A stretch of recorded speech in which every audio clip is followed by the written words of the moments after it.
Bonjour à tous bien-aimés, bienvenue sur VIT TV. Je voudrais rapidement faire une petite exhortation, encore improvisée à la sortie de mon culte. Je reviens de mon culte, mais j'ai eu à cœur de rapidement partager ce message.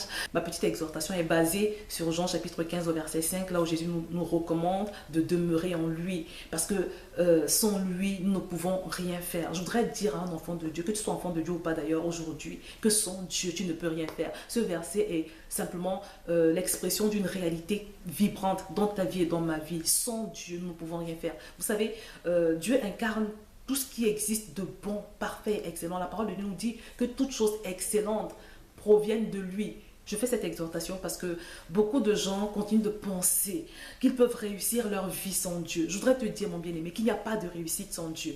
C'est-à-dire, par toi-même, tu peux réussir à bâtir des choses. Tu peux faire des choses sans le Seigneur. Mais sauf que ces choses sont bâties sur le sable. Ces choses ne sont pas en sécurité. Elles peuvent s'envoler du jour au lendemain. Il n'y a pas de sécurité en dehors de Jésus. Dieu est notre force, il est notre paix, il est notre joie, il est notre excellence. La parole de Dieu nous dit que le Saint-Esprit habite en toi et en moi. Et le fruit de l'Esprit, c'est la paix, c'est la joie, c'est l'amour, c'est toutes sortes de choses excellentes. Manifester le Saint-Esprit, c'est manifester la force. Manifester le Saint-Esprit, c'est manifester le discernement dans les situations où tu ne sais pas quoi faire. Manifester le Saint-Esprit, c'est manifester la révélation. Quand tu passes par un blocage, tu n'arrives pas à te marier, tu ne sais même pas quelle est l'origine de ton blocage. Manifester le Saint-Esprit, c'est manifester la révélation.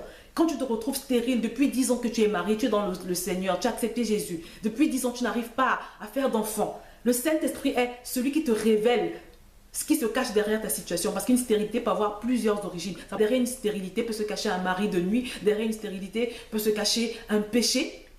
Derrière une stérilité peut se cacher une attaque de sorcellerie. C'est des choses qui existent.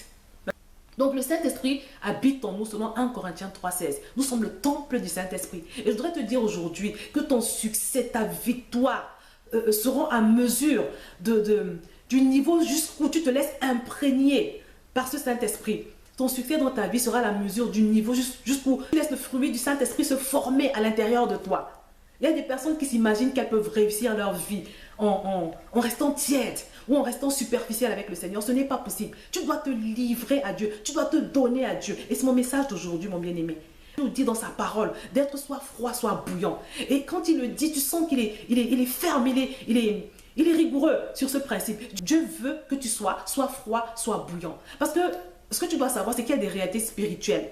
Satan n'est pas content de ta foi. Tu dis que tu as quitté son royaume pour t'engager avec Christ. Il n'est pas content. Et sache qu'à partir du moment où tu quittes le royaume des ténèbres pour rejoindre le royaume de Dieu, tu entres dans le collimateur de Satan. Tu deviens une cible pour lui. Donc il va tout faire pour te déstabiliser. Il va tout faire pour envoyer ses agents contre toi. Il va tout faire pour créer des situations. Il va tout faire pour te faire rétrograder. Il va même essayer de te faire revenir dans son camp pour que tu ailles en enfer avec lui après ta mort.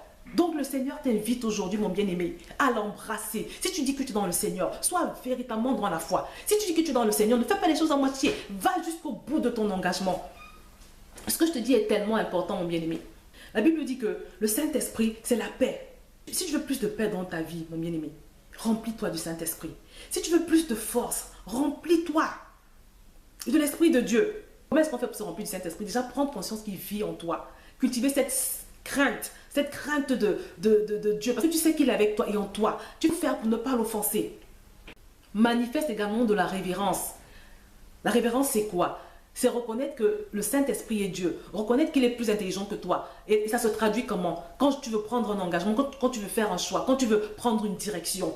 Tu reconnais que comme il est plus intelligent que toi, comme il sait plus que toi, il faut que tu le consultes. Et que ce que tu vas décider de faire au final sera le fruit de ce qu'il t'aura dit. Donc ne rien faire, ne pas avancer, sauf si le Saint-Esprit te demande d'avancer. Ça s'appelle révérer le Saint-Esprit. C'est autant d'attitudes qui créent une relation avec le Saint-Esprit. C'est autant d'attitudes qui font que le Saint-Esprit va être à l'œuvre dans ta vie. Il va souvent se manifester. Il va souvent t'instruire. Si tu prends l'habitude de cultiver cette relation avec lui, d'avoir cette interactivité avec lui, de dépendre de lui, il va souvent te conduire. Tu as peut-être besoin d'un mari. Quand un faux type va se présenter devant toi, un faux frère, comme il y en a beaucoup dans les églises aujourd'hui, le Saint-Esprit va te faire discerner immédiatement. Parce que tu en auras fait ton ami. Sans moi, vous ne pouvez rien faire, nous dit la parole. Sans Jésus, toi et moi, nous ne pouvons rien faire, mon bien-aimé. Donc, c'était mon message aujourd'hui.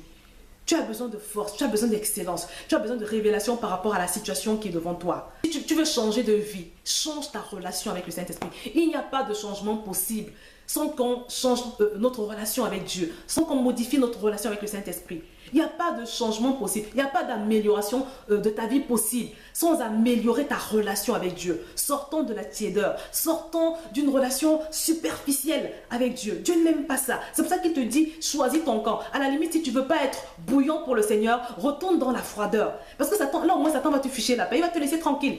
Mais tu prétends être avec le Seigneur, tu prétends rejeter les œuvres du diable, tu prétends être dans le camp de Dieu.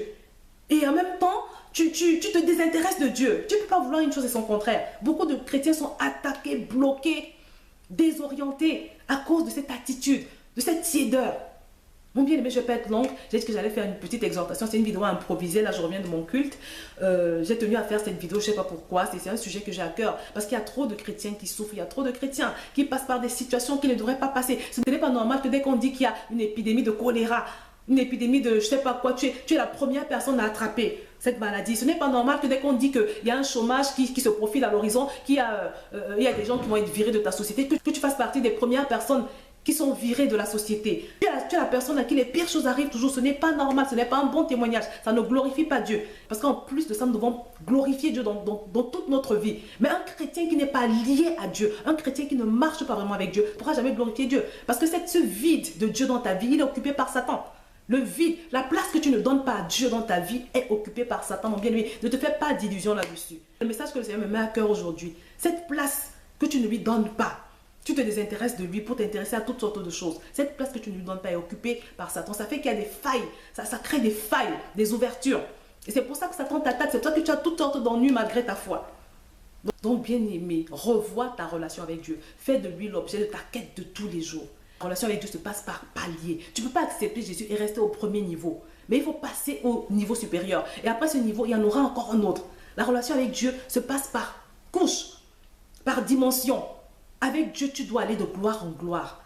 Absolument. Parce que si tu n'avances pas, il y a de fortes chances que tu recules. Et comme j'ai dit, tu seras toujours la cible de l'adversaire. Tu seras toujours down. Tu seras toujours broke. Et ce n'est pas ce que Dieu veut pour toi. Réveillons-nous, réveille-toi, partout où tu t'es endormi, partout où tu t'es relâché spirituellement, réveille-toi et avance vers ta destinée. Avance vers ta destinée parce que le Seigneur a quelque chose de grand pour toi, il a quelque chose de grandiose, il a d'autres dimensions à te faire découvrir. Donc c'est le message que le Seigneur a voulu t'apporter par ma personne aujourd'hui. Je vais m'arrêter là et je te dis à très bientôt sur VTV.